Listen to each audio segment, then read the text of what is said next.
बहुत जोर से चूहे कूद रहे हैं। मुझे बहुत जोरों से भूख लगी है। अभी बहू के पास जाती हूँ और खाना लेती हूँ। अरे चिंटू बेटा, जितना ध्यान तुम खेलकूद में लगाते हो उससे थोड़ा बहुत ध्यान पढ़ाई में भी लगा लिया करो।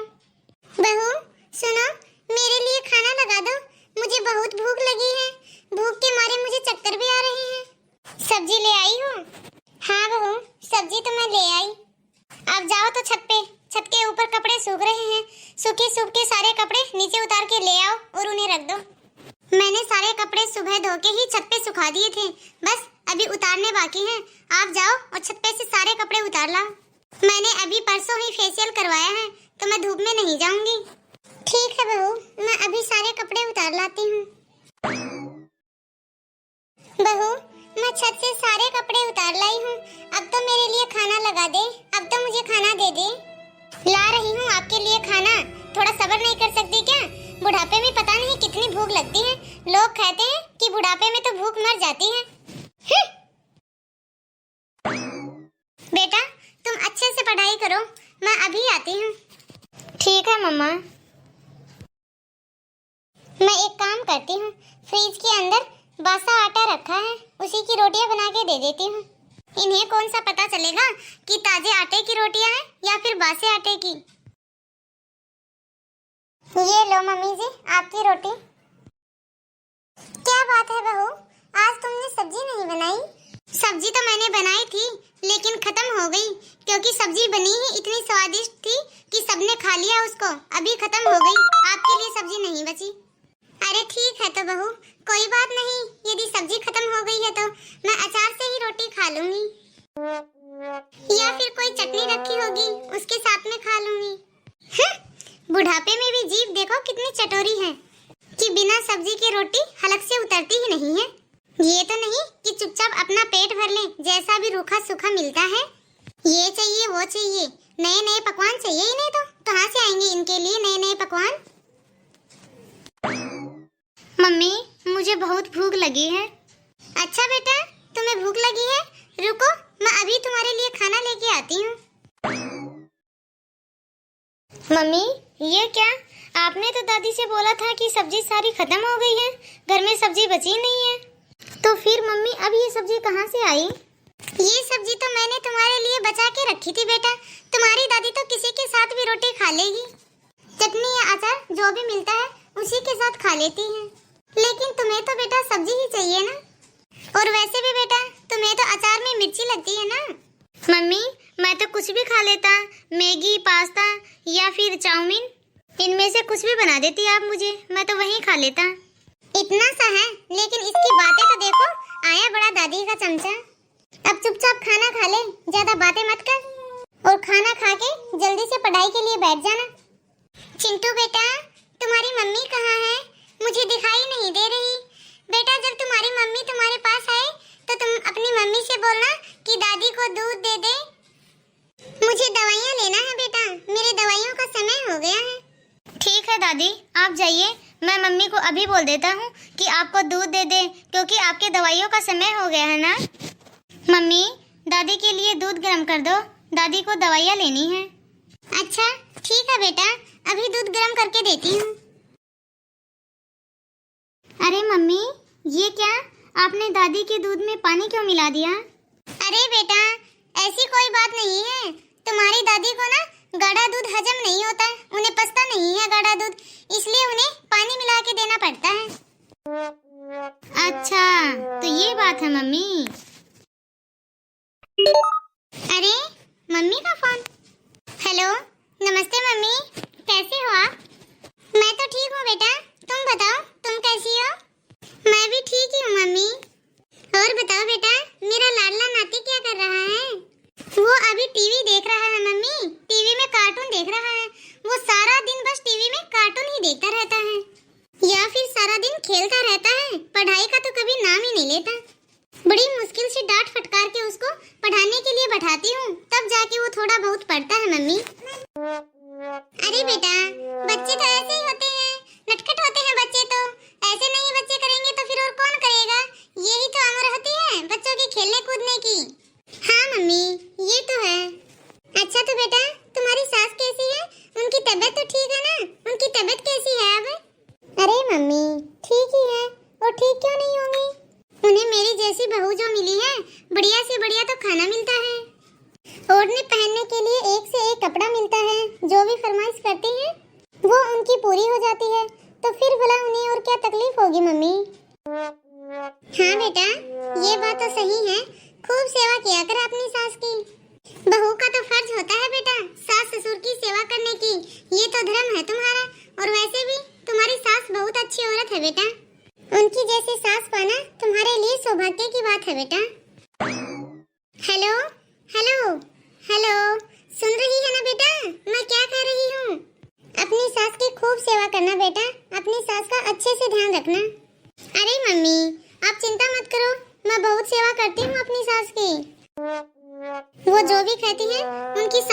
फरमाइश से पूरी करती हूँ और जो भी उनका खाने का मन होता है वही बना के देती हूँ उन्हें।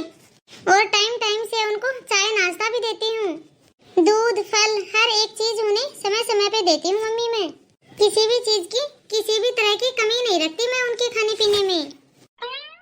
अच्छा, ये तो बहुत अच्छी बात है बेटा। देख बेटा, ये तो अपने अपने कर्मों का फल है।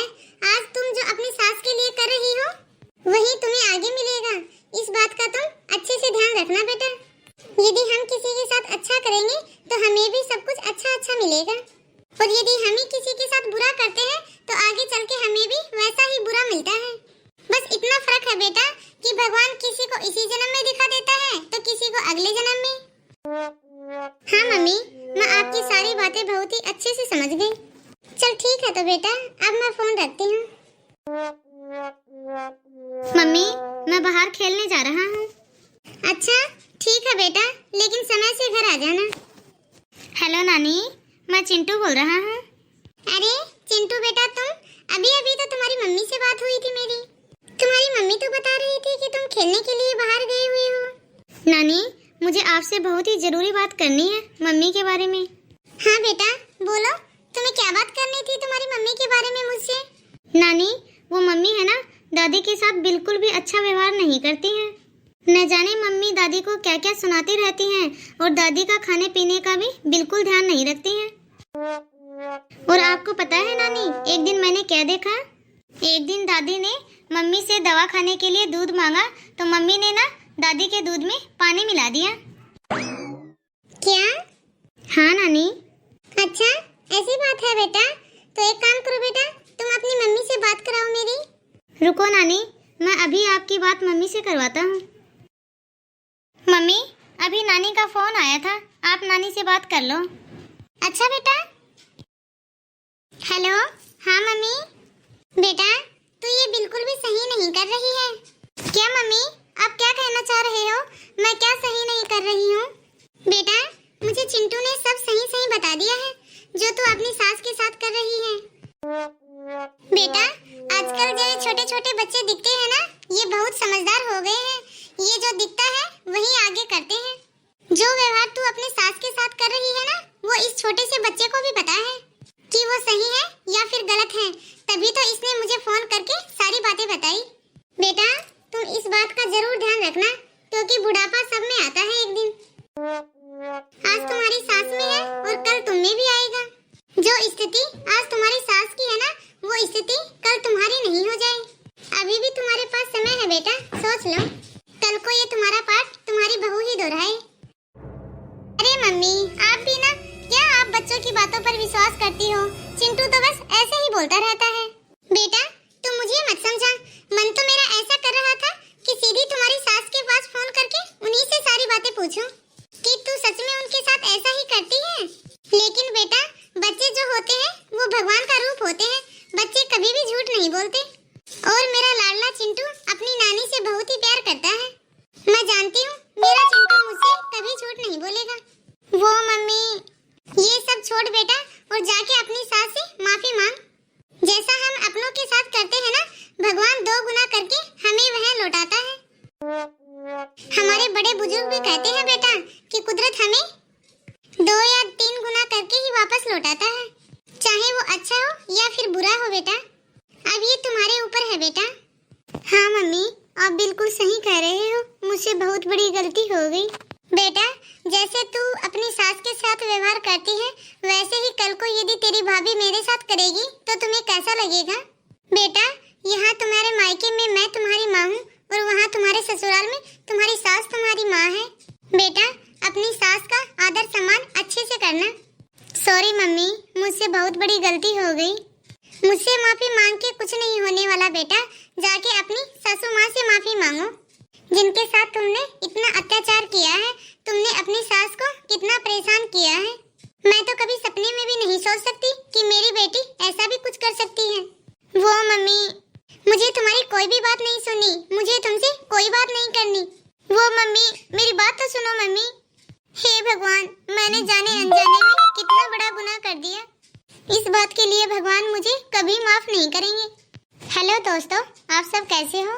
उम्मीद करती हूँ कि आप सब भी अच्छे ही होंगे। तो आप सभी को आज की हमारी यह कहानी कैसी लगी कमेंट बॉक्स में अपनी राय जरूर दें। हम आपके कमेंट का इंतजार करेंगे। और यदि अभी तक आपने वीडियो को लाइक और शेयर नहीं किया है तो वीडियो को लाइक और शेयर करें और हमारे चैनल को सब्सक्राइब कर दीजिए ताकि ऐसे ही नए नए वीडियो आपको देखने के लिए मिलते रहें। तो चलिए दोस्तों, अब मिलते हैं अगले वीडियो में। तब तक आप इस वीडियो को देखिए और एंजॉय कीजिए।